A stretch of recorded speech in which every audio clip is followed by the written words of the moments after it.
ഒന്ന് പോടോ. കൂടി വന്നാൽ മല്ലയ്യ ദശമൂലം ദാമൂന്ന് പറഞ്ഞു കാണും. ഉണ്ണിത്താൻ അത് കേട്ടൊന്ന് ഞെട്ടിയും കാണും. ഇപ്പൊ അതൊന്നുമല്ല പ്രശ്നം. ഡോക്ടർ ലക്ഷ്മിയെ കാട്ടാപ്പിള്ളി കെട്ടുവോ അതോ മല്ലയ്യ കെട്ടുവോന്നാ? പെണ്ണിന് വേണ്ടിയുള്ള യുദ്ധം ചരിത്രാതീത കാലം മുതലേ തുടങ്ങിയതാ. പണ്ട് അമേരിക്കയിൽ എന്താണ് സംഭവിച്ചത്? ഈ നായിന്റെ മോനെ ഇനി ഞാൻ കൊന്നുകളയും.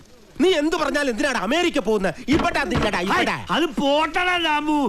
അല്ല പിന്നെ ഇവനെന്താ സായിപ്പ് ഉണ്ടാക്കിയത്?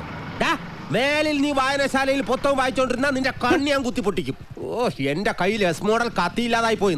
പാലിന്റെ പാത്രം ഒഴിഞ്ഞെങ്കിൽ തന്നോളൂ. ഓഹോ, നീ മല്ലയ്യയുടെ വീട്ടിൽ കയറി താമസിച്ചിട്ടും മല്ലയ്യയുടെ മനസ്സിൽ കയറി താമസിച്ചത് ആ ഡോക്ടർ പെണ്ണായി പോയല്ലോ ഗൗരി. ചില മുതലാളിമാരൊക്കെ അങ്ങനെയാ പരമുള്ളേ. വീട്ടിലൊരു സെറ്റപ്പ് ഉണ്ടെങ്കിലും കല്യാണം കഴിക്കുന്നത് വേറെ പെണ്ണിനെ ആയിരിക്കും. ഇഷ്ടപ്പെട്ടില്ലേ?